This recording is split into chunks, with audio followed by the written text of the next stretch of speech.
Are you fascinated by UFOs, the occult, strange history, and more? On October 14th through the 16th at SIR Nashville, the Strange Realities Conference 2022 will take place. 3 days of exploring the mysteries of the supernatural, history, UFOs, the occult, and much, much more.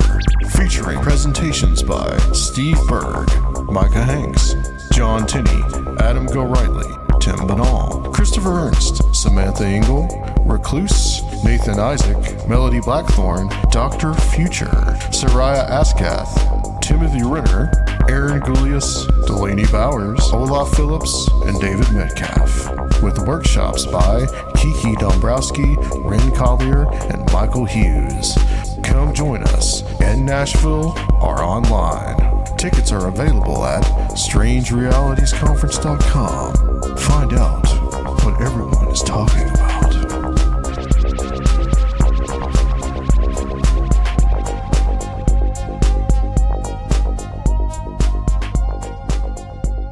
All right, guys, welcome back to Conspirinormal. It's your host, Adam. Serfiel's here as well. Last year at the Strange Realities Conference, Serfiel and I had the privilege of being interviewed for a magazine called Paranormality Magazine. They specialize in the paranormal and other types of subjects in the same genre. And we were really happy to be featured, I think, in the December issue about the conference, about Strange Realities. And they sent one of their reporters, their crack reporters, here to Nashville to cover our little humble Strange Realities conference. And that reporter is who we're talking to tonight, Nick Valenzuela, who's first time on Conspirinormal. Nick, welcome to the show. Yeah, thank you guys for having me. I'm excited to officially be featured when I've been listening for so long. So yeah, it's awesome, man. We were really happy to have you interview us at the Strange Realities Conference, and happy to have you attend and check everything out. I think you watched most of the presentations. I was there. Correct. Yeah, I was enthralled. I sat through most of everything. The only thing I think I missed was late Saturday night, which kind of sucked because those were some of the bigger ones. But everything else I was there for. Yeah, I think that was. I can remember that Greenfield was the last one. Nathan Isaac, and I think Recluse was that same night as well. So, which we've got a great lineup this year too, and a great Saturday night planned. I'm still kind of hashing out the schedule, but I kind of know what we're gonna do. So hopefully gonna have the schedule up. But Nick, this is all about you. We want to talk to you tonight about the things that you've been working on, and you were gracious enough to send us some articles that we could read, and read a few of them today. And I want to talk a little bit about some of these articles tonight, and some of your own investigations into the paranormal and the weird stuff that we always talk about on this show. But what I always like to do is talk about kind of like the personal journey and what got Nick interested in the paranormal. Oh gosh, I think I was born interested, pretty much. Yeah. I was a kid of the 90s, so when I grew up, there was sort of that like sweet spot of I think Fox was really kind of pushing paranormal stuff, paranormal content out there. You obviously had the X-Files, but what really gripped me was the TV show Sightings when I was Sightings, man, that show changed my life. I would pick that over cartoons even as like a youngster. Yeah, totally. Me too. So that instantly kind of plugged me in, and there was my grandfather had these mysteries of the universe Time Life books. And he had like the full complete stack, and I would just sit there and go through those things for hours, staring at like the Men in Black pictures and just kind of like educating myself through all those things. So I got bit by the bug really early on. And as I grew up, I just, consumed a lot of that paranormal content media, Travel Channel, all those stations, Sci-Fi Channel later on, so it was just something I was always into. I was probably one of the youngest kids out there listening to Coast with Art Bell. I remember being like 6 or 7 and just playing that stuff. Oh, wow. That's really young. Yeah. Yeah. I learned really early on. It was I think somebody in my family was listening to it one night, and then I learned the station that it was on. Yeah. And I would basically fall asleep to it every night. So I was that weird kid that was just all about this stuff. I had stacks of paranormal books in my backpack, and so I was basically a lost cause from an early age. Awesome, man. You sound like a true conspiranormalist. I was much the same way, always checking out the same book about ghosts from the library or whatever. Sightings, I remember watching some of it. Like I saw, but really Unsolved Mysteries was bigger for me. Like when I was like a I don't know, 11 or 12 years old. Sightings, I was too cool for school by the time that came out a little bit. But I was all about sightings and I remember renting. Did you ever rent the alien autopsy video from Blockbuster? Yeah, definitely. I used to have the alien autopsy video. Oh yeah. It's funny. It's funny you asked that too, because that was basically what kind of started me on this path in a way. Was that I remember asking like adults. I was a kid and I would ask adults. In the background of sightings, there were people that were just sort of there for the camera, but they were like typing on computers, and it looked like they were doing investigative research. Right. To spook. And I would ask everybody, like, how do you get that job? What job is that? Like, what is it? And oh yeah. Thinking that was a real job. And eventually, as you grow up, you start to learn, well, okay, I guess the only way you really could sort of pawn this off as a career is to sort of take that media angle. So journalism, multimedia, reporting, digital media, and you kind of go down that route. And if you specialize enough, you can eventually sort of find a way to focus everything in on that niche interest that you have. But that was one of the things I searched for as a kid, was like, how do you actually like do that for a living? To be the person in the background on sightings, busily typing away on their computer. So, like I need to know more information on the on Rendlesham Forest. Quick, I need to know what's going on in Rendlesham Forest right now. Those were some like interesting times in television. What I remember the biggest O2, like by the time I was already an adult, was when Ghost Hunters came around. Right. Like I kind of lost interest in a lot of like paranormal stuff for just like for a few years.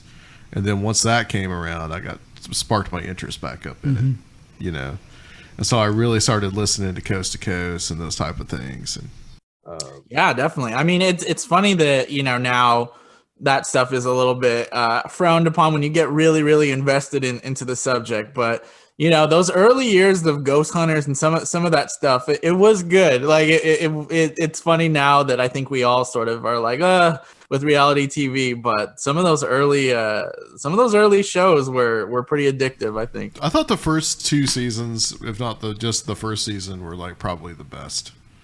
Because it wasn't trying to be too Hollywood. It wasn't trying to be too reality TV. They were just trying to like show what the life was like for ghost hunters, and when things actually didn't happen, it added more validity to the show. Once things started happening all the time, that's when it started getting old. And everybody needs some like accessible entry point into the stuff. Everyone is not like just born like so hardcore and on a high level already with everything. Everyone was a poser at some point, although it sounds like you were never really a poser. But everyone needs something accessible, and this stuff is really about, so much of this paranormal culture is really about media and the history of this media. That's really where all these ideas spread. That's definitely true. I mean, that's pretty much the gateway entry point for almost all of us that are, at least born in, any time where you had a TV put in front of you. I mean, I hear a lot of people always say like their starting point was In Search Of, which, right. A lot of times is kind of everybody's first love there. So I mean, it's and then you grow and you gain the knowledge. But yeah, those media shows are definitely an entry point. So how'd you get started writing for Paranormality Magazine? So I got started with Paranormality. I actually spinning off of the media stuff. I started a website and a social media page called California Creepypasta, which basically was it was sort of an idea that stemmed from kind of these digital age urban legends that are kind of out there about, a devil's road or something weird like that. And, basically these stories that don't really have a source. They just kind of are these rumors online. And I thought it would be cool to just kind of grab a camera, go to those places, show people, this is where this happened. This is where this took place. And creepypasta is sort of an amalgamation of two words, copy pasta or copy pasta, that kind of started with all the like 4chan chats and everything. And there was basically these stories that kind of started without any source. And I focused it in California. That's where I'm from. So it just sort of grew from there, California Creepypasta. And, I just kind of started doing it because I wanted to have an outlet to talk about spooky things and kind of build that community. And a lot of stuff grew from that, which was kind of a nice surprise for me. I was able to write for Paranormality Magazine. I was able to get some media opportunities. And it just sort of grew from there. So that's where they initially found me. And just were like, hey, you seem to like this sort of boots on the ground style. Why don't you kind of be our boots on the ground investigator? Yeah. For these stories. And they sent me out into the world. And now I get to pretend I'm John Keel once a month. No, it's cool. You've got like that first person gonzo journalism, occult detective type of thing. And you're doing it in that style. There's so many people now. We're talking about how these medias are changing, who only do like vlogs or podcasts, but like you're really rooted in writing also, in addition to everything else that you do. Yeah, it definitely feels like I'm sort of doing things in sort of a different time where I'm just sort of writing my stories instead of vlogging them or kind of just doing like sort of like a YouTube page or something like that. There's sort of that like romanticized feeling to it, which is actually pretty cool for me. Like you said, it's sort of the gonzo style journalism. But at the same time, I get to talk to a lot of different people that have these personal experiences. Mm-hmm. And you get sort of, you get that added accessibility, I think, because you're not shoving a camera in people's face. You just get to kind of ask them questions just person to person. I think a lot of times people That's a good point. Up. Yeah. Right. I think people freeze up a little bit because they're not a YouTuber, they're not a vlogger. So if you just shove a camera in their face and you ask them to explain to you, you saw, a light in the sky or something like that, talk about it, they might be afraid to kind of open up about it. But when you're just sort of talking face to face and they have that sort of mask of anonymity there, they usually open up a lot more. So I think I'm getting to access. Yeah. I'm getting to access something that is a little lost right now, I think. It gives them the opportunity to like self-edit better too. They can be like, well, don't say I said this. And exactly. That's even different for something like a podcast. Sometimes I got to timestamp stuff because someone's like, wait, I didn't really want to say that. Yeah. Don't put that out there. Right. And I always honor that, but that's really cool that you're keeping that alive and you're really getting a lot out of it. I'm trying. Yeah. It's fun. I started doing it and I didn't really understand, how much I was sort of kind of living the dream that I wanted. And now that I've sort of realized, like, oh gosh, I get to like throw myself into a story of high strangeness once a month. I really couldn't have asked for more. So it's definitely cool. So you're not only that person in the background on sightings, but then you're also like the main investigator. Yes. Yeah. I'm trying to be. Was it Tim White was the host? Trying to do both. We sent our special team out to investigate this. Yeah.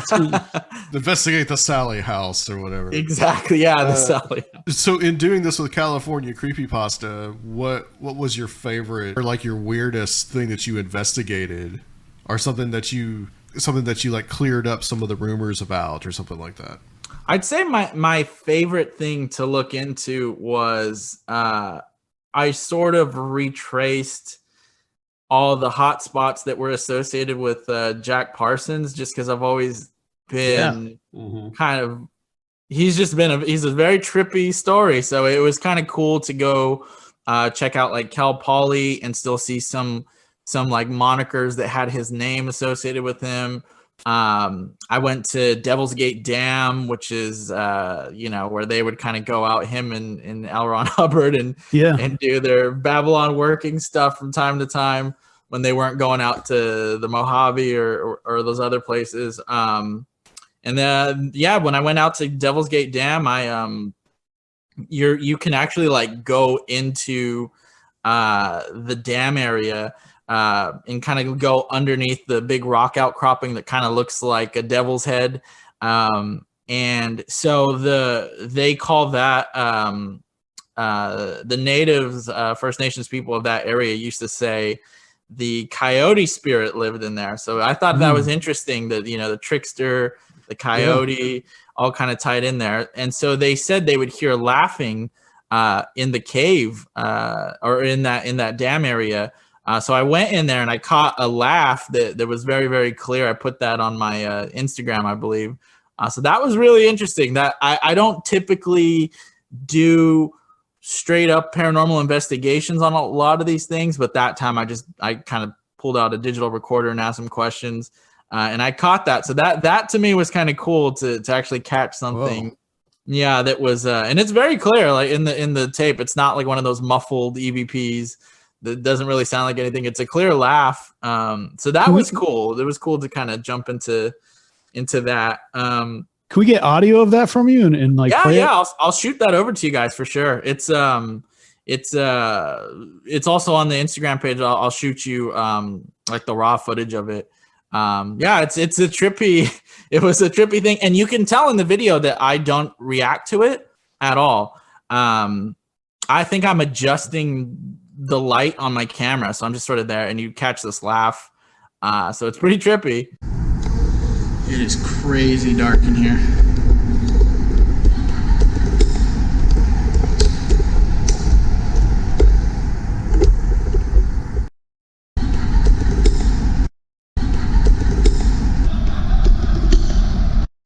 So that was probably my favorite one to do.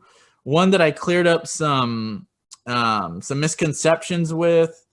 I think some of the Winchester Mystery House stuff. That's the famous big mansion from Sarah Winchester out in San Jose. I did a little bit into that where it was she actually moved out there with her entire family. She didn't move out there alone and like heartbroken and mad. And there's a lot of research that kind of showed that she had her wits about her. There's some like historical documents. But that still, to me, that doesn't necessarily negate that house couldn't have been a beacon for odd things. So, but I think it just dispelled some of the rumors of her compulsion to build the house in the weird way that she did. Yeah, that's a pretty fascinating story. The whole Winchester Mystery House, for sure. And that's actually where I'm from. I'm from San Jose, California. Okay. So that probably also added to my background a little bit, where I grew up in San Jose, and down the street was, quote unquote, one of the world's most famous haunted houses. So I think that also, you drive by it every single day and you're like, wow, I wonder what goes on there. Any activity experience there by yourself, or just? No, not there. The only access I really got there was just to do like a paid for tour. I never was able to get any special access there. But it's definitely a cool place to check out if you're ever in the San Jose area. Yeah, that is a place that I'd like to see for sure. I did go to the was it the Whaley House in San Diego? Right, yeah. Yeah, that's also another really cool place. California has, some of those like romanticized haunted houses out here, even though it's a place you don't usually associate with the sort of ghostly lore in kind of an old-fashioned sense. Well, ghosts like the sunny weather too. So yeah, exactly. You investigated the Fresno nightcrawlers. I did. Yeah, that was an interesting article, man. I really did not know much about that other than when it, the video that came out, and I really wasn't aware that was like a third or fourth generation video either. Right. Like whatever was shown on TV, and I remember that being a big thing. Univision was probably the first. Yeah. Actually, the first one to actually talk about that, and then it kind of came into the American media too. But let's talk about that and some of the things that you found out there. I mean, first of all, what is a Fresno nightcrawler? Because there could be many different interpretations of that, I'm sure. But right. What is it that these people were seeing? So that story is actually I've been able to sort of uncover some new information, kind of going back to the start there. The Fresno nightcrawler story in 2007 on like CCTV footage. A man known as Jose captured what looks to be sort of basically just this humanoid looking creature that walks on two legs, but is basically just two legs. It's a really odd looking, which is now, I guess, classified as a cryptid, but it's a really odd looking creature.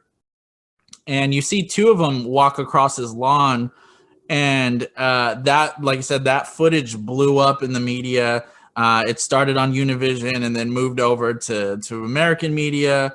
It's the likeness of these cryptids are all over Etsy now and in everybody's shop. They've grown this sort of fandom because a lot of people find them to be cute. They're sort of the cute cryptid that's out there. The original investigator, Victor Camacho, he was associated with MUFON. He came out. And originally, he just saw the footage at the news station in Fresno from Univision. He eventually was able to connect with Jose, the man who took the footage, and do an investigation at their house. And they were able to kind of figure out roughly how tall the night crawlers were. They were roughly about 2 feet tall, tiny little guys. And so it's sort of, it sort of just built from there, this sort of odd anomaly.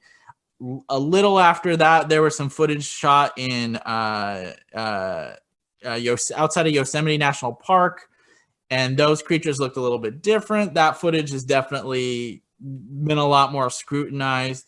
But the original Nightcrawler footage just kind of was what it was. There were a couple of different reality television shows that tried to debunk it, and they really couldn't. And the story just kind of died off after that. Eventually, news got around that Jose had passed away, and that was sort of the end of the story, and that's kind of where everybody was left with it. I was able to connect with the actual family. I was able to go to the actual house. And I asked a lot of follow-up questions, as you kind of do with a lot of these things. Was anything else going on? And they proceeded to tell me a pretty crazy story where that wasn't the only thing that was going on. Basically, right after the Nightcrawlers event happened, they were seeing ghost children essentially all throughout their house. And it actually culminated once with Jose and his brother Rogelio, who was really the person that gave me a lot of the information, spotted a child in the closet with solid black eyes. So that instantly sort of perked me up. And then I started paying a lot more attention to some of the things they were telling me.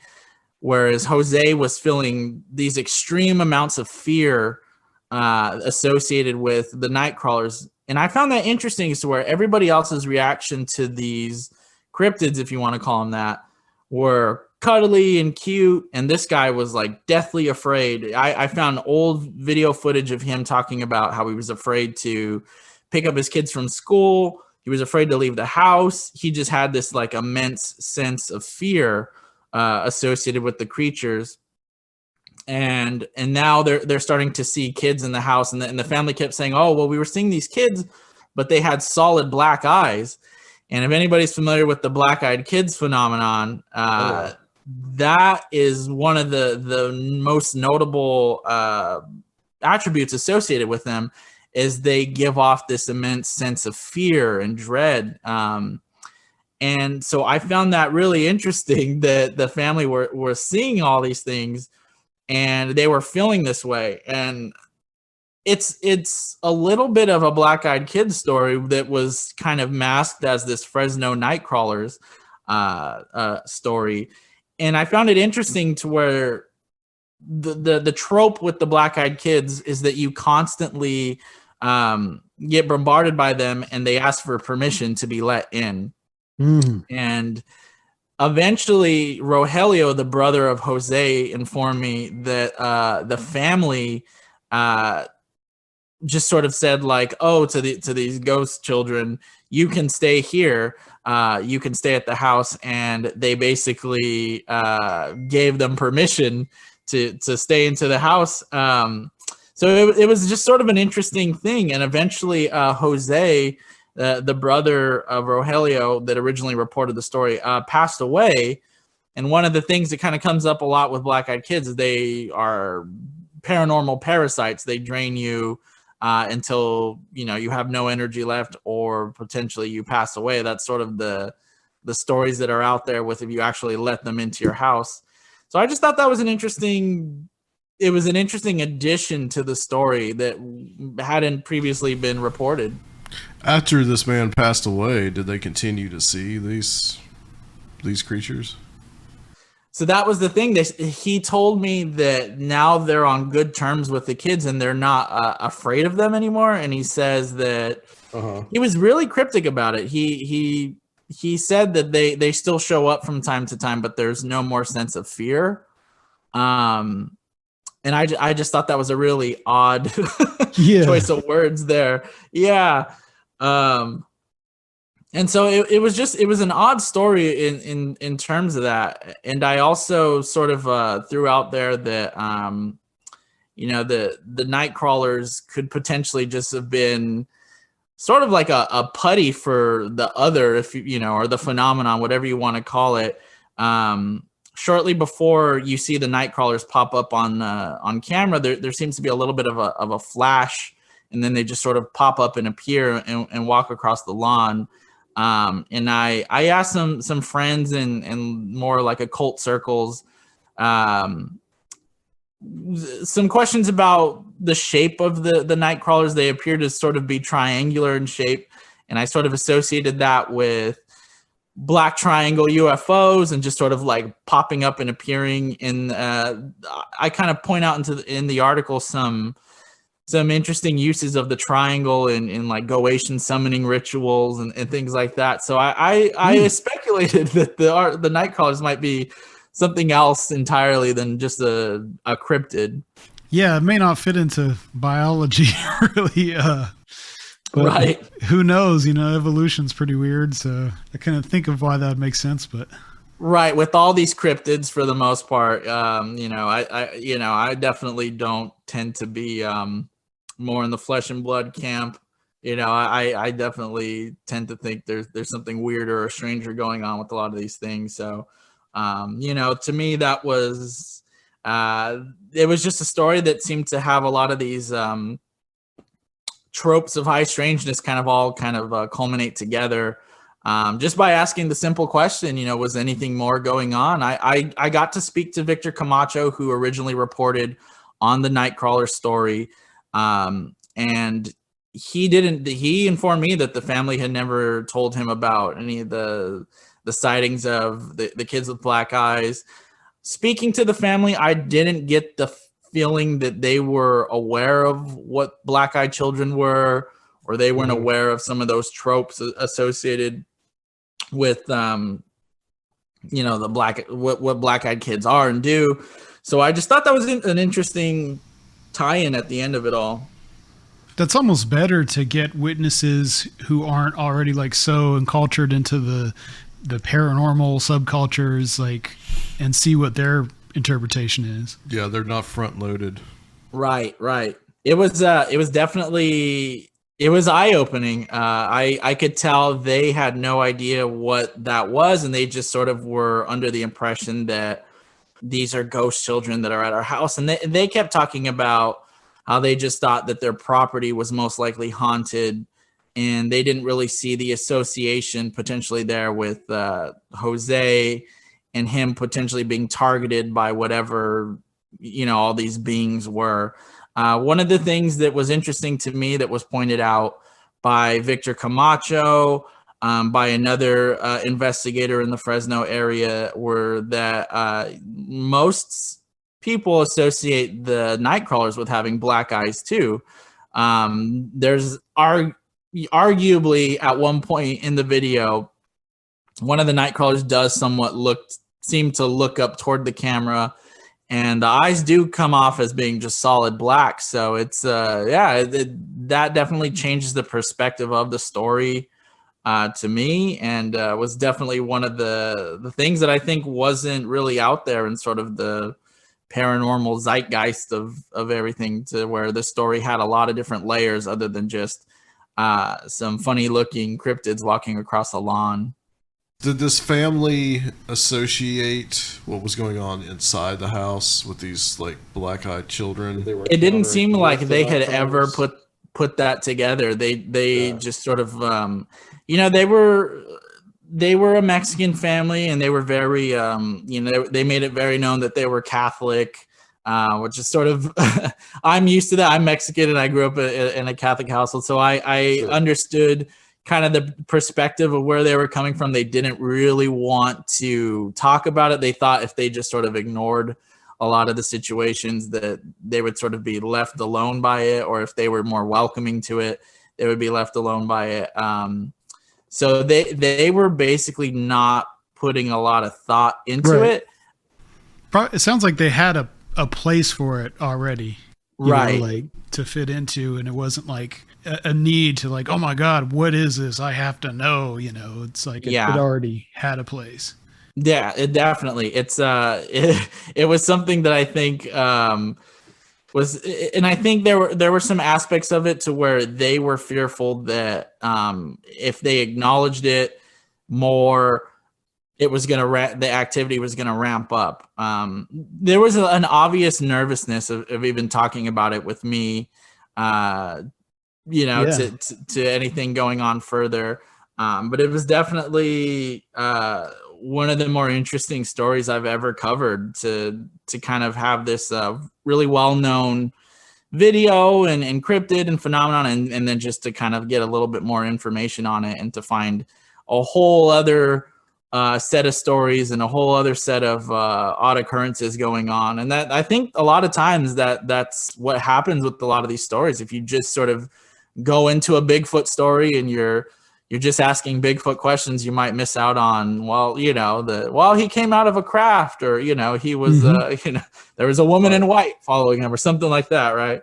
Right. Which you hear again and again in a lot of different stories. The video itself, I mean, you in the article, you lay out these like kind of 4 steps. What was eventually seen by the public went through some steps. So has anybody seen the actual original video? So that's an interesting aspect to the story too. The original video it still exists. However, it is trapped in the camcorder that Jose originally had. So they actually have tried over the years to get the original footage out of the camera, but it's sort of stuck in there. So it kind of goes into that category of missing evidence, right? Where it seems like the phenomenon negates itself in a way. The way Jose explained it originally to Victor Camacho, and then the way Rogelio explained it to me, was that the security camera system that they had, if they rewound the tape that was recording the footage, it would delete the footage on the tape. So basically, Jose had to grab a separate camcorder and record the monitor. Oh, okay. Yeah. So even the original Nightcrawler footage, the best quality of it is a copy of a copy. Yeah. So that's one of the interesting aspects of the story. So it's going to be harder to analyze and to disprove or to prove.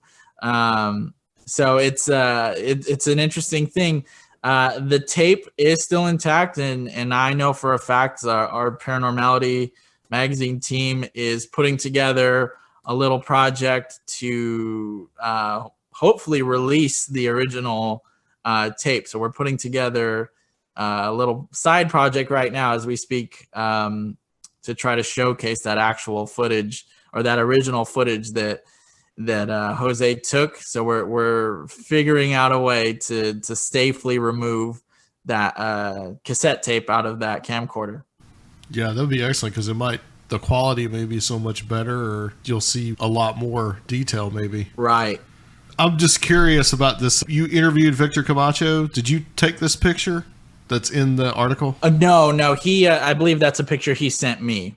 I'm just curious about those little figurines. Like, what's up with those? Oh, right. Yeah. No, Victor's he's a really interesting guy. He actually, he went with the idea that the Nightcrawlers were more of like a mantis type, extraterrestrial entity is what he sort of concluded there. But he's had a whole bunch of interesting stories himself, as well. He got to investigate almost like a Mothman looking creature that was more bat-like in appearance in Mexico. So he has some definite crazy stories out there. But yeah, he was the first investigator to really kind of jump in and get the full Nightcrawler story. But I think a lot of the Black-Eyed Kid stuff sort of happened after his initial investigation, and I don't believe Jose or Rogelio or any of the family members had contacted him about any of that stuff going on. Cool. Yeah, it's an interesting case. Some interesting, neat tangents that go on in this with the Black-Eyed Kids. I want to talk about another article here that you did about the Devil's Name game. Yeah. And we got some synchro mysticism here. You got to interview Lauren Coleman. I did. And our good friend Timothy Renner. Yes. That phenomenon has been one of the things that's always jumped out to me over the years. Just the devil names and you know the strange. Hey Nick, are you there? I think we just lost you. No. Can you hear us? We can't hear you.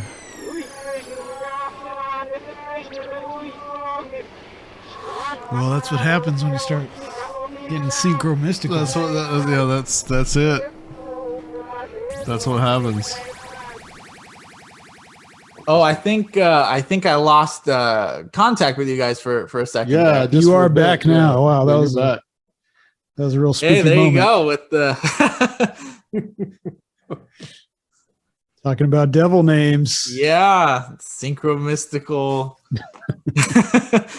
malware attack.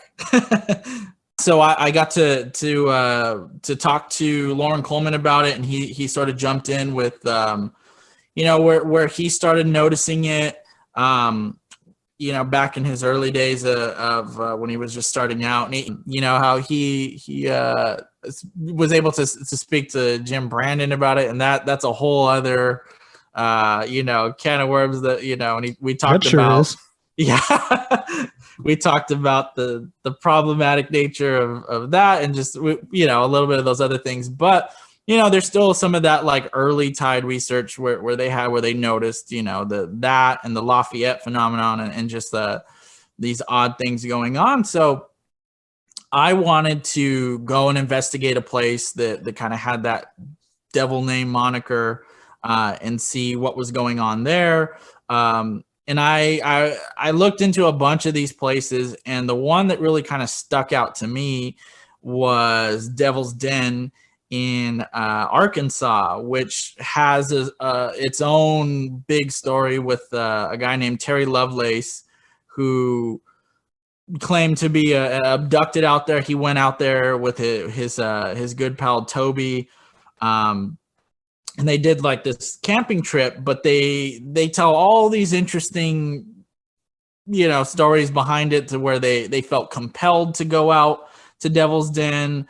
They felt drawn there. They forgot a bunch of things that were going to be useful to them, and then basically at some point when they arrive to Devil's Den, they experience an abduction scenario. And I got to talk to Terry Lovelace about that. And that's an amazing story. Terry's written 2 books about that, so I encourage everybody to go check that stuff out. I got to speak to Terry for a real long time, and you can just tell when someone is being very genuine. He just struck me with so much. It was just, I was like, wow, this guy is being very genuine with this story. So I definitely believe he experienced everything he did. It checks a lot of the boxes for a lot of the high strangeness phenomenon that goes on with the abduction stuff.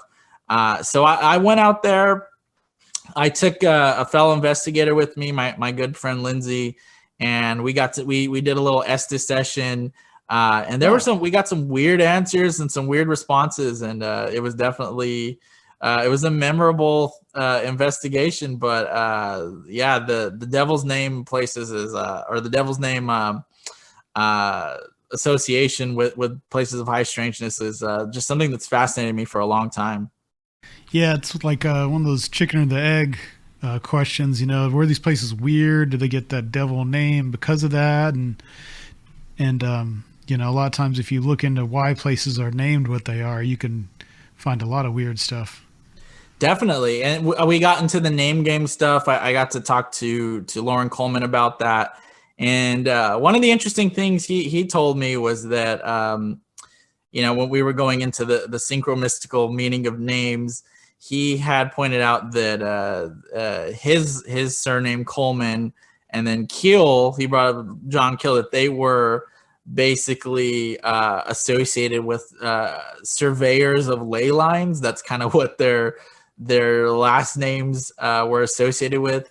And then Terry separately had told me that one of the first things that came up when he was talking to people about Devil's Den was that it was a strong ley line place of origin in the U.S. So it was that was kind of a weird synchronicity there for that to come up twice.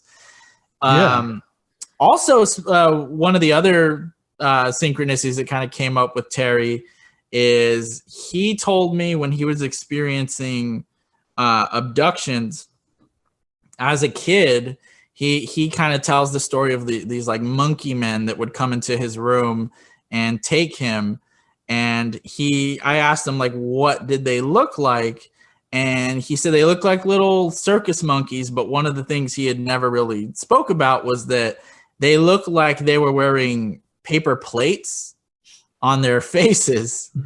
And one of the things that Rogelio had told me about the kids they were seeing with the black eyes in their house, where and these two people had never met, didn't know anything. He said that sometimes they looked like they were wearing paper plates on their faces, and he could just see the black eyes.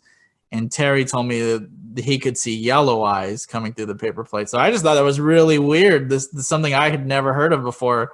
This like paper plate wearing faceless sort of entity. That is strange. It doesn't make any sense. Yeah. Yeah. What in the world? See, I never heard of that at all before.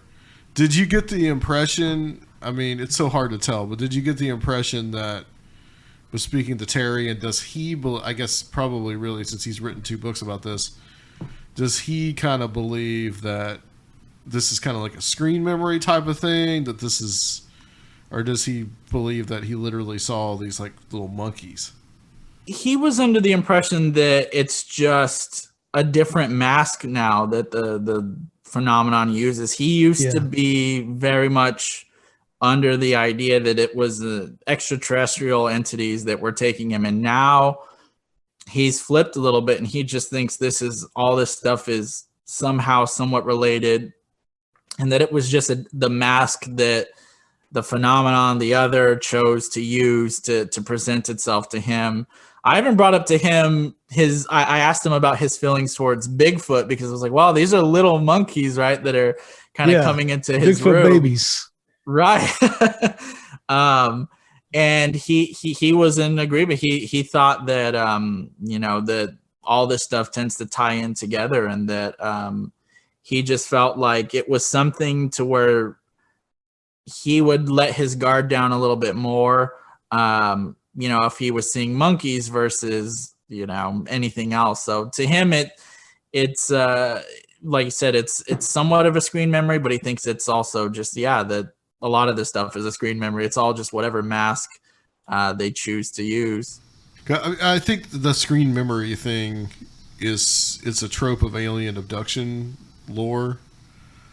And I think that, that's more, I think, not that we could really say 100% really, but I think that's much more what is going on, what you just said. That just for some reason it decides, I'm going to show myself as this little monkey with a paper plate on its face. Or it's the way that we are interpreting it.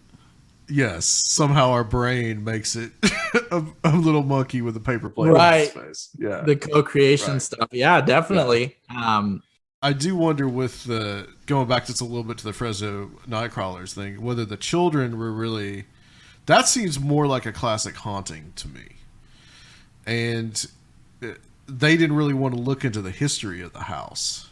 But did you look a little bit into the history of that? So the history of the house so far from my initial search on it, I'm definitely trying to get a little bit more in-depth stuff, but my initial search for the history of the house shows no signs of anything odd or strange. The area of Fresno in general does tend to have, it does seem to be somewhat of a window area. I know everybody kind of has their mixed feelings of the missing 411 stuff, but that Fresno kind of falls really close to where Paulides has his biggest cluster area right around Yosemite National Park, which is ironically where they also saw the other set of the nightcrawlers. So, it's so far it's hard to say with the history of the house. I agree with you. The initial story seemed to be more of a classic haunting type of situation. But then when you throw the nightcrawlers walking across the lawn and just Jose's odd feeling of just being terrified out of his mind, really, it seems like maybe something else was going on there a little bit too. it was kind of tough to ask questions about whether Jose had any interest in anything else going on outside, or if anybody, had any issues with I did ask if anybody had any issues with the family, but it seemed to be more of just basic, it's a rough area, rough neighborhood, and just kind of the things that kind of come along with that. There didn't seem to be any trickery going on with anybody there. Well, sticking in Arkansas, I guess you did some extensive boots on the ground in Arkansas.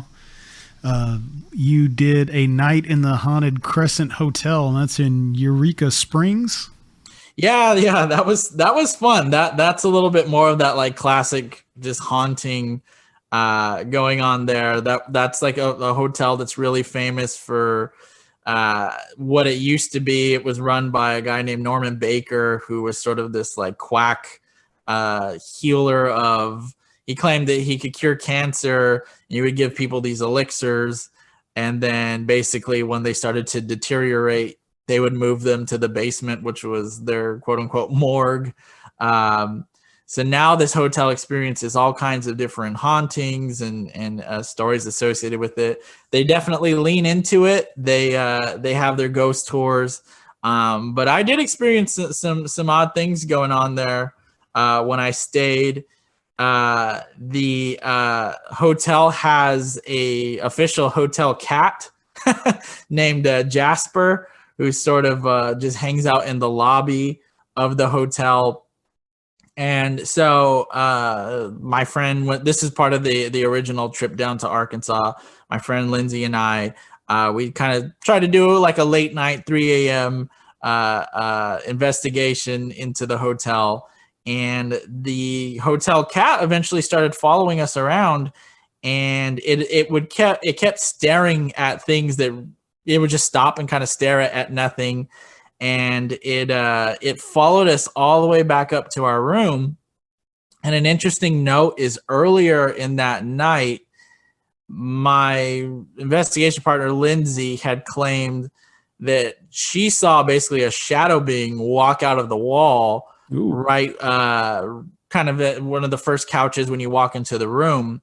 And that room was associated with this really famous photo of basically what looks to be an old-timey woman just sort of like appearing in a TV backwards. She's sort of like flipped upside down. And this was during a honeymoon of a couple. They sort of snapped a picture in the room and they caught this woman in TV. So we stayed in that exact same room. Lindsay saw a shadow being come out of the wall. And later on, when Jasper the cat followed us into the room, right where Lindsay had claimed to have seen the shadow being come out of the wall, the cat stopped right in front of that wall and stared at it for a good 5 minutes and would like back away and then walk a little closer and back away. So there was obviously looking at something that we couldn't see. And she was like, I told you, I saw that. So it was that sort of validated some of the ghostly stories of the hotel. So that was a cool night, definitely. And the hotel seemed to prove it has something strange going on. That's for sure. That's weird. Do you think that there's a from your investigations in Arkansas and other places, your visit to Tennessee, the Strange Realities Conference? Do you think there's like a particular vibe to like Southern hauntology, or do you have any insights into that or any feelings? That's a good question. It's one of those parts of the country, right? There was a lot of turmoil and there's a lot of history there. If you lean into the idea that, the unrested spirits of the dead are going to be stirred up by, tragedy. There's definitely a lot going on there. But then there's also just the customs and traditions of people and storytelling that I think, there's a lot of that with like the Crescent Hotel. So who's to say if the hotel was actually haunted originally by spirits, or now it's haunted because enough people believe that it's haunted, and that kind of stirs its own activity in a different way. The really interesting idea that I've heard you guys talk about is there's the Expedition Bigfoot museum down there, right? It's kind of like a big store out in Georgia. And I've heard you guys talk about how it's basically like a shrine to Bigfoot. And now there's all this Bigfoot activity that goes on. So I think a lot of the South tends to lean into a lot of their hauntings. You got like the Myrtles Plantation, the Crescent Hotel, the St. Augustine Lighthouse, a lot of these places that are just like these big beacons for hey, there's paranormal activity that goes on here. I think it's interesting that maybe if enough people believe and that these places are haunted, they just become haunted. That they're their own sort of shrines to the paranormal. So I think there's something to that for sure, especially down in the South. Yeah, I'd say so too. And that idea, that's I want to give credit to Timothy Renner for that, because he's the one that actually coined that. It really struck a bell with me, because I've been there a couple of times to that Bigfoot museum, and it is exactly what Tim says it is. It's a shrine to Bigfoot, and then people start seeing it. The Crescent Hotel, is that where they do the UFO conference too, in Eureka Springs? Because there is like an annual UFO conference there too. I think it is. Yeah, I think they have a UFO conference around there in Eureka Springs. Yeah, it might be there. I'm not 100% sure. I have to maybe look at the see if I can find a website or something. But yeah, that's a big thing. And I mean, like, why? I don't know why they do a UFO conference in Eureka Springs, Arkansas, but it's just like, right. But it is probably cheap hotels. Yeah, it is, and there's probably somebody that just has an interest there. Yeah. Well, Arkansas was an interesting. It was an interesting spot because Richard Shaver eventually finished off the rest of his life, I think, down in Arkansas, right? And he went down there and he was doing like all his rock book stuff. And I think he settled in Summit, Arkansas. And this is Richard Shaver of all the Shaver Mysteries and all that stuff. And it was so I went to Summit, Arkansas. I just wanted to kind of see like, oh, this is where Richard Shaver ended up. And shortly after, or just like a couple of towns away, there's like this giant rock that the town basically claims is from space, that they keep, and they have like this little shrine. I'm blanking on the name of it, but they basically built like this little altar to it.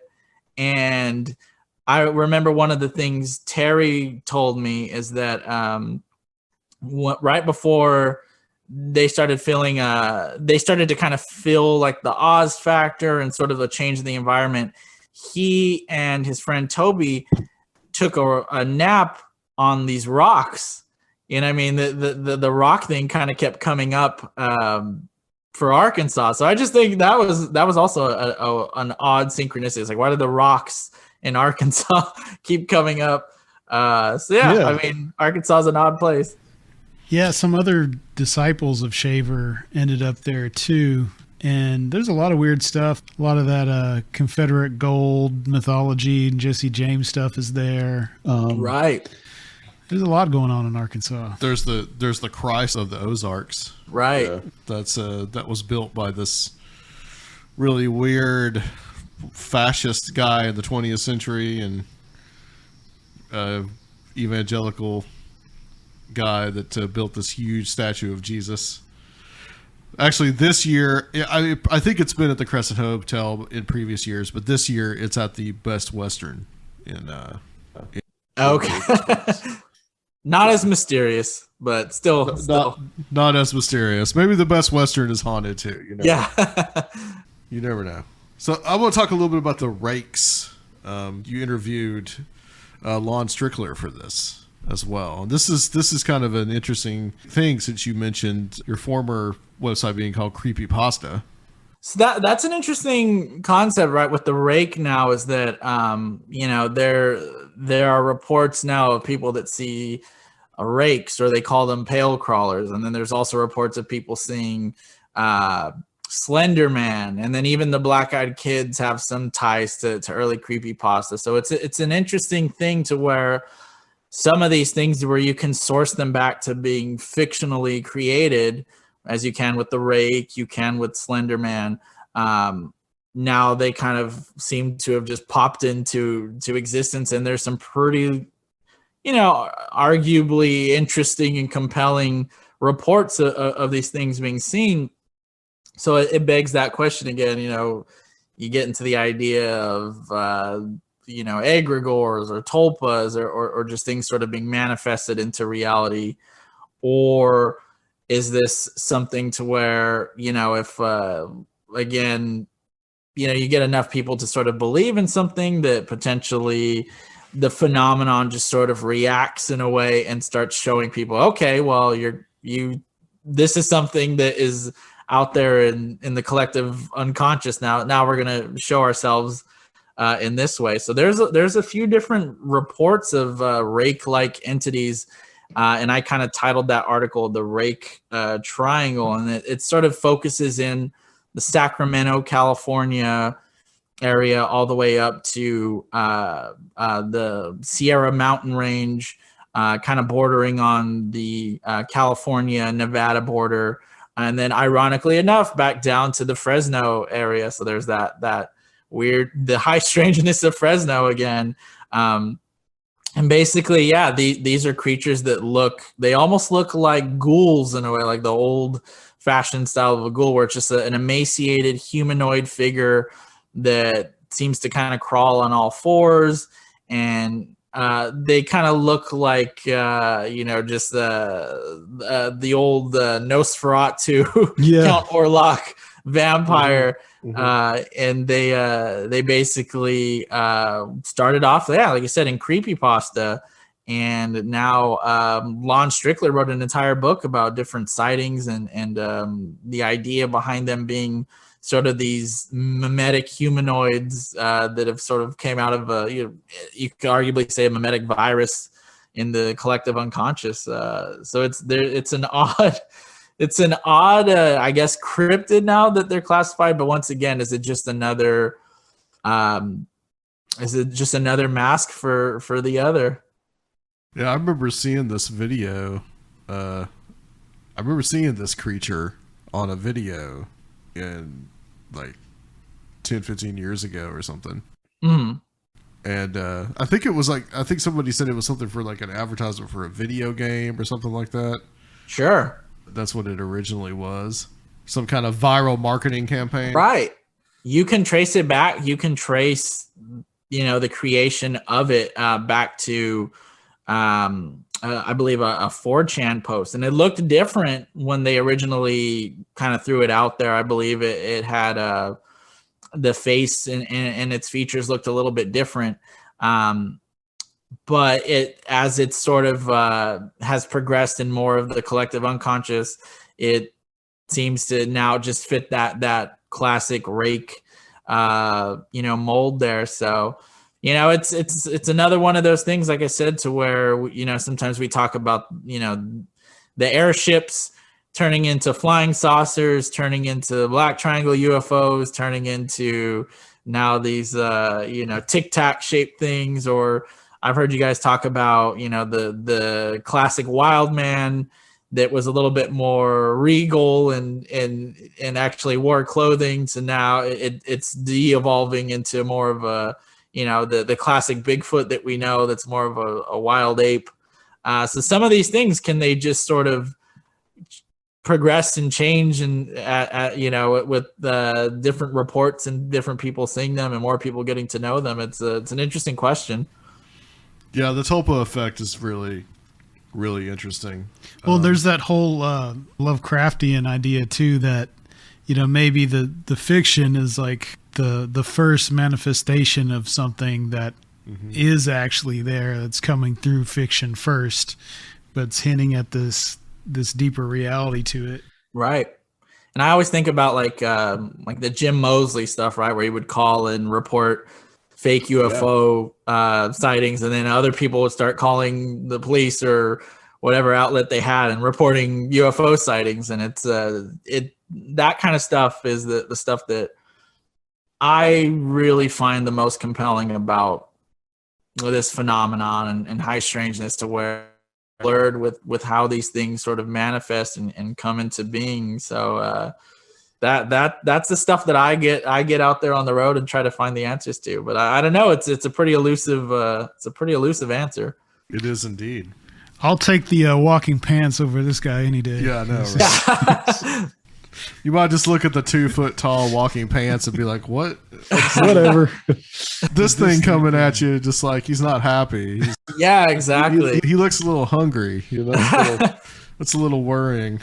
It's interesting that they both are somewhat humanoid, though, and it just seems once again. I think in that article, I bring up the nightcrawlers, to where, you know, there just seems these humanoid beings just seem to be putty in a way for the phenomenon in general, and they're just potentially there may be a really raw form of something that might turn into, you know, with more time or more visibility, that, you know, you might see a rake or a nightcrawler, and then it eventually is a dogman, or it's a Sasquatch, or it's something, you know, it's a Loveland frogman, or something, you know, something weird.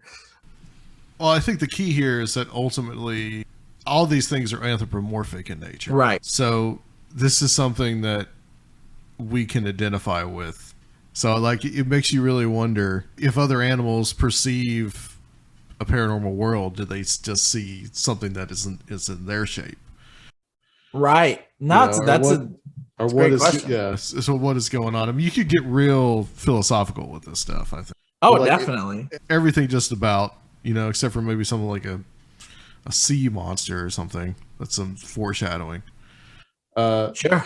is anthropomorphic in nature. Yeah, that's true. I mean, it's that's a really interesting question. And what does that say about, you know, our response to how our acceptance of these things, the fear levels that we kind of output with them, or how we sort of you know, if we can't comprehend something to being somewhat similar to us in a way, you know, is it not going to get whatever the message that the other is trying to convey? You know, so that like you said, that's an interesting point. Well, let's talk a little bit about, you're going to be on a television show here pretty soon, and what you're going to be talking about and doing on that. I'm going to be on Mysteries Decoded, which is on the CW on August 10th. We will be looking into the Lake Champlain mystery of Champ. So that, like you said, that they are sort of the outlier exception there. But that's also, you know, they're one of the more infamous cryptids out there. These sea serpent-like, plesiosaur-like monsters. But you know, when they contacted me about doing the show and everything kind of came together, I definitely tried to take a little bit of a different angle with other than their classic sort of cryptozoologist angle. I wasn't, you know, rocking khakis and an adventure hat. I think Oh man. I think I tried to point out some interesting facts about Lake Champlain in general, and it's sort of sort of an odd window area, and just sort of some of the more high strangeness aspects of Champ. So I would definitely tune into that. That was a really, really cool investigation. I think there's going to be some surprises when that airs. Awesome. Yeah, we caught some interesting things. And again, I think I tried to take a little bit more of a wider approach to looking into Champ than just is there a plesiosaur in Lake Champlain? Well, paranormal television definitely needs that influence, so we appreciate that. Is there going to be a is that going to be available on any streaming services? Is CW part of anything? Right. So it's actually will be available the day after it airs. So August 11th, it'll be available on the CW website and the CW app for free. Oh, cool. Yeah. So anybody could watch it and check it out. Yeah, and I think it'll be there, as far as I know, for years and years to come. So yeah. Awesome. Remind us on that day, and we'll post it so people can see that. Oh, for sure. Yeah, definitely. Thank you guys. Yeah, I'll put that out there. One interesting fact that I kind of throw out about Lake Champlain is that right, the most famous sort of photo of Champ is the Sandra Mancy photo, which ironically enough, the negative is missing. So again, the disappearing evidence pops its head up there. The original photo is still out, but the negative would be able to prove if there was any sort of doctoring or anything with that. But about 13 months, which to me is an interesting number, prior to the Mancy photo, you had the Abear Road incident with where the Bigfoots with the red glowing eyes happened just on the southern tip of Lake Champlain.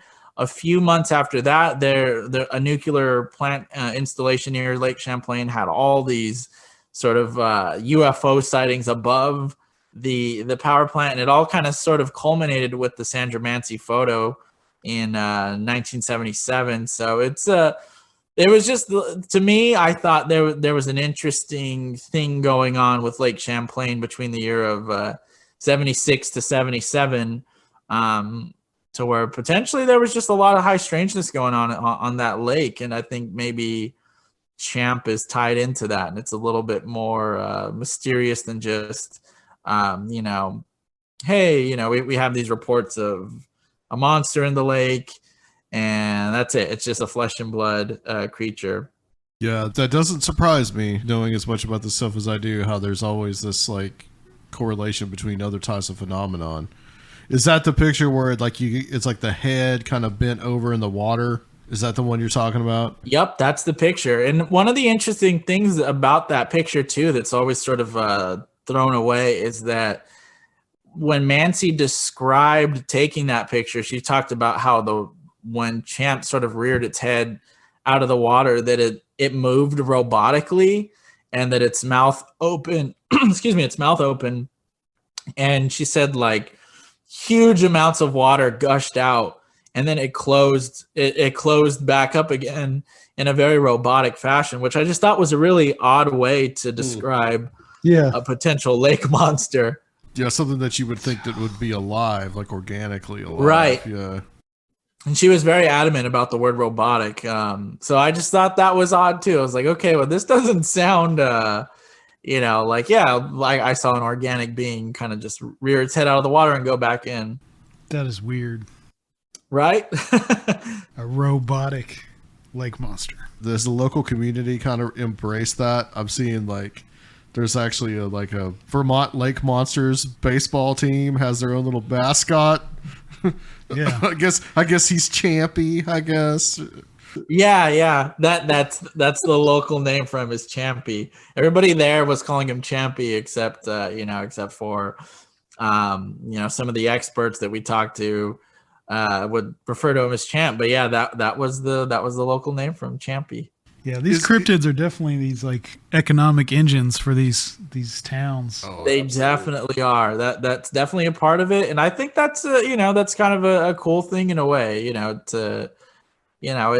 think it spotlights these stories, which I'm always going to be a fan of, trying to spread the sort of the love for this subject. So I definitely support that. Is he the only? Are there other lake monsters in the United States? Because I can't think of. There's Ogopogo, but that's Canada, British Columbia, right? Yeah. No, there are. I think Champ is the most heralded lake monster in America, but there are definitely a bunch out there. Just here in California, our most famous lake monster is out in Lake Tahoe, called Tahoe Tessie.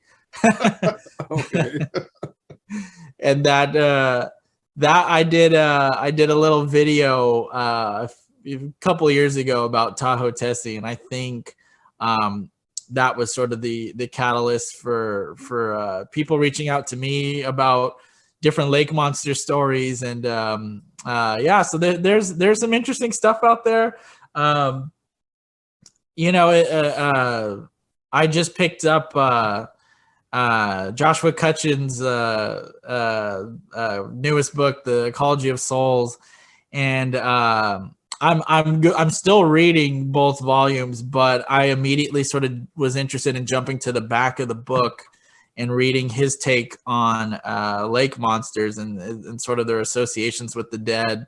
And there's some interesting ideas that he threw out there too. So lake monsters, I think, are they're a little bit more. There's potentially a little bit more going on there than meets the eye. I'll have to check that out. Yeah, I've got the book, so I'll have to check that out. We're gonna have Josh back on at some point because, like we said, this is Josh's magnum opus. Oh gosh, yeah, it's You'll be reading that for the next year. Yeah. The 2 volumes and the companion volume. Yeah, I just got them all in the mail a couple days ago. They are beautiful though. So you're going to be doing something for us. Yes. A presentation. The next Strange Realities online event, August 26th. We'll be doing it I guess 8 p.m. Eastern Standard Time, unless we announce another time. But Nick is going to be doing that this time, and just kind of give people a teaser of what you're going to be talking about. Yeah, so I'm very grateful and very excited to be doing that for you guys. It's going to focus in on motifs of high strangeness, and I'll kind of leave it there as that little teaser. But there's a lot of correlations, and we talked about some of them tonight. Just odd things that tend to kind of come up over and over again and seem to be ties between, all these realms of ufology, cryptozoology, hauntings. So it's we're going to look into some of that, some that I've had some personal experiences with, and then others I've been able to tie in with writings of different notable investigators. So I'm excited to present that. That sounds Excellent. Great. Sounds just right for our Strange Reality streaming presentations. Yeah, definitely excited to do it, guys. So yeah, let's definitely check into that. I'm looking forward to that, and just I'll be doing some more boots on the ground stuff as time goes on. I have a really weird case that I've been working on for a while that deals with these manifestations of like a hag-looking woman, sort of in the wilds of Ontario, Canada. So I'm going to go look into that, which is a really, really weird story. And I'm excited to write that one and give everybody the scoop on that. But that's probably one of the creepier stories I've looked into.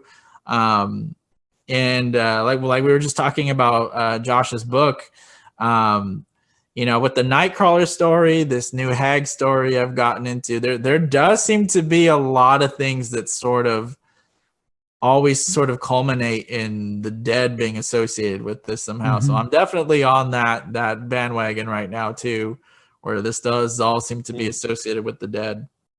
Interesting. Awesome. Well, you're doing some really great work. I'm really enjoying it. And we always stress too, like when you do that boots on the ground research, you're going to encounter things that you may not have thought about if you're just reading books and doing your usual primary source stuff. Is there any example of something like that? They're definitely in these writings, but is there anything that stands out that you maybe wouldn't have thought about that took you in a whole nother direction?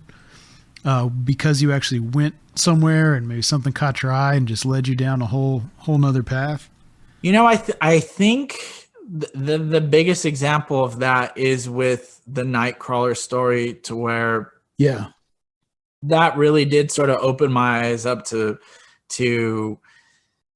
it was kind of just an open shut case where this guy caught this weird being kind of walk across his lawn, and that's sort of it. But then to see again, these examples of high strangeness associated with it, where they were seeing black-eyed kids, which I couldn't believe. I got a real report of black-eyed kid encounters, and the fear associated. And then for Rogelio to bring up to me, who was the brother of Jose, who took the footage, the what appeared to be paper plate masks on the kids, and then for Terry Lovelace to tell me that. I just thought that was really interesting that, I did those two stories back to back, and two people from very different walks of life who've, would have never met, or, for them to tell me in back to back stories that they saw beings with paper plates on their faces. That's so just weird. Which just, it felt like one of the times where maybe the phenomenon was sort of winking back at me in a way, to where stare into the abyss. Exactly. To where I seemingly picked two extremely different stories, the Fresno Nightcrawlers and the Devil Name Gang.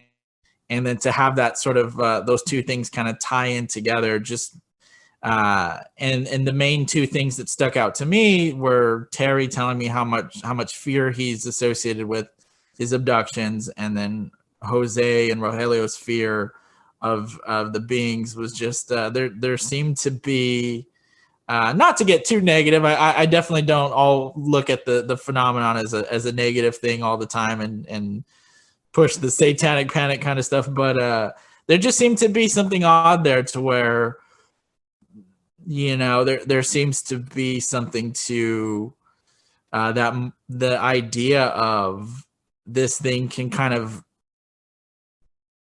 manifest in ways that are universal, but then also seemingly personal to you, whoever's looking into the story. Like, in a way, it retroactively fit a mold to sort of wink back at me. So that was sort of what I took away from it, which is weird. And it can definitely be dark. No matter what your cosmology is, there is definitely some darkness sometimes. Exactly. And I just felt for such a weird, obscure, detail to a story to happen back to back, to me just felt like, the phenomenon in a way was retroactively letting me know that it was aware that I was writing about it, which sounds kooky, sounds like I should be locked up, but well, you are an occult detective, sir. Doing my best. All right. Well, that's going to be it. Nick, what's next for you? What are you going to be writing about? What exploring, all that good stuff? Next for me, I definitely will be covering Strange Realities, which I'm excited, to obviously talk about with you guys. That what's funny is my first article I ever wrote for the magazine was Strange Realities, was covering that. So you guys are sort of my Oh, really? Okay. Yeah, that was my first article. Well, you've been really busy then in the last year. I have been, but I feel like Strange Realities and Conspirinormal is always my is sort of my bedrock return to home. So I'm definitely excited to cover Strange Realities. And then like I had mentioned that Hague story, but then also on top of that, I will be like we said, hosting Mysteries Decoded on August 10th, 8 p.m. Eastern time on the CW. And then you could always find me on social media, California Creepypasta. I should be on all the socials with that name. So that's where you could find me. And I look forward to more bouts with the high strangeness realm. Well, perfect. That's awesome. Thank you so much, Nick, for doing this. Stay on the line for us. We're just going to close out the show. And as Nick mentioned, Strange Realities, October 14th through the 16th. Some people have bought their tickets. We encourage you guys to buy tickets. And you guys can see where the speakers are staying, which is the Fairfield Inn and Suites of Music Valley. So if you guys want to stay where the speakers are, go ahead and give them a call and book your hotel room. 3 days, Friday, Saturday, and Sunday. We've got a lot of great speakers, and we're really happy to bring it to you. Yeah, check that out at strangerealitiesconference.com. And if you want to catch Nick at the monthly edition of Strange Realities, the speaker presentation, you can get in early to that by joining our Patreon, and at the $10 level you get free admittance every month to the Strange Reality streaming events. That's at patreon.com/Conspirinormal. And that next online event is August 26th at 8 p.m. Guys, don't miss it with Nick here. I think that's it. Just remember, strangerealitiesconference.com. Get your tickets. $70 here in Nashville, $30 online. And we'll see you next time on Conspirinormal.